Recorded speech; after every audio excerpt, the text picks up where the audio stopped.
దగ్గరికి వెళ్లే ముందు ఒక్కసారి మనము జితేందర్ దగ్గరికి వెళ్దాం. ఆయన మనకు కరీంనగర్కి సంబంధించినటువంటి మేడిగడ్డకి సంబంధించిన బ్యారేజ్ ను ఆయన అక్కడికి వెళ్ళి చూసినటువంటి వ్యక్తులు. సో జితేందర్ గారు, మేడిగడ్డకు సంబంధించినటువంటి సిచ్యువేషన్స్ లో ఎదుర్కొన్నటువంటి ఘటన ఈ రోజు మళ్ళీ అన్నారంలో చోటు చేసుకుంది. దీన్ని ఎట్లా చూస్తా ఉన్నారు? మేడిగడ్డ, అన్నారం. ఛానల్ ఉన్న అందరికి, ప్రేక్షకులందరికీ నమస్కారం. మరియు ప్యానల్ ఉన్న వాళ్ళందరికీ కూడా నమస్కారం. ఇవాళ మేడిగడ్డ బ్యారేజ్ చూస్తే మాత్రం అతి దయనీయ పరిస్థితిలో ఉన్నది. ఆడ కుంగపడ్డది ఎంత ఉన్నది అంటే అది అతి దారుణంగా ఉన్నది. ఆ చూస్తే మాత్రం అక్కడికి పోయి చూస్తే మాత్రం పోలీసులు కూడా దగ్గర రాణిస్తున్నారు. అక్కడ బ్యారిగేట్లు మెయింటైన్ చేసిండ్రు, ఆ బ్యారిగేట్ ఆపుతున్నారు, దాని దాటని కూడా ఇస్తలేరు.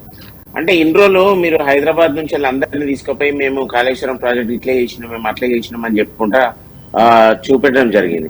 మరి ఇవాళ మీరు చేసిన తప్పుదం ఏదైతే ఉన్నదో, మీరు అది ఎంతవరకు ఆ తప్పుదం ఎట్లుందో ఇప్పుడు కూడా బస్సులు పెట్టి అందరిని తీసుకుపోయి మీరు చూపెట్టాల్సిన అవసరం ఉన్నది. ఎందుకంటే ఆడ ఒక పెద్ద లోయ లెక్క కిందికల్ నీళ్లు వస్తూనే ఉన్నాయి.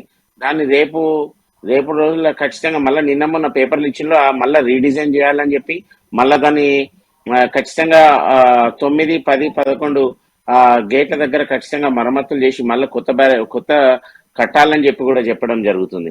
మరి ఇంతవరకు ఇవాళ మీరు చూడడం జరిగితే బాహుబలి మోటార్స్ మొన్న మునిగినప్పుడు కూడా మీరు ఎట్లాంటి ప్రోగ్రామ్ పెట్టలేదు.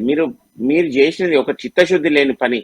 మీరు ఏదైనా ఉంటే అట్టాసంగా మీరు ప్రొజెక్ట్ చేసుకుంటారు, కానీ మీరు ఎట్లాంటిది ఏం చేస్తున్నారు అనేది కూడా పబ్లిక్ కి తెలుసు.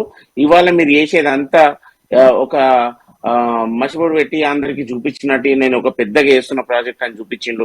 నువ్వు చేసేది ఎంతవరకు కరెక్ట్ ఉందని చెప్పి కూడా ఇవాళ ప్రజలు అడుగుతుంది, ఇవాళ ప్రశ్నిస్తున్నారు కూడా. ఇది ఎంతవరకు మీరు చేసింది, ఆ ప్రాజెక్ట్ ని ఎంత ఫెయిల్యూర్ చేసిండ్రు, అసలు ఇది తెలంగాణ ప్రొజెక్షన్ ప్రాజెక్ట్ కింద చూసిండ్రు. ఇందాక కాంగ్రెస్ ప్యానలిస్ట్ గారు చెప్తున్నారు మేము దీనికి నేషనల్ హోదా ఇచ్చినాం, అందరు బాగున్నదని చెప్పి అంటున్నారు. దీనికి నేషనల్ హోదా ఎక్కడ ఇవ్వలేదు.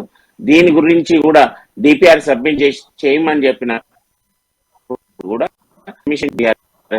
ఇక్కడ ఉన్నట్టు సబ్మిట్ చేయలే, దీన్ని నేషనల్ హోదా కింద కూడా తీసుకోలేదు. బీజేపీ దానికి తెలుసు. అక్కడ ఉన్న ప్రాజెక్ట్ ని ముందు ఇది ఎట్లాంటిది వస్తుంది, ఎట్లయితుంది అనేది కూడా అక్కడ ఉన్న పరిశీలన తెలుసుకొని దీనికి నేషనల్ హోదా ఇయ్యది మాత్రం రేపు ఉంటదని చెప్పి తీసుకున్నారు. కానీ అదే విధంగా ఏదైతే అడిగినామో అదే విధంగా ఇవాళ జరగడం కూడా జరిగింది.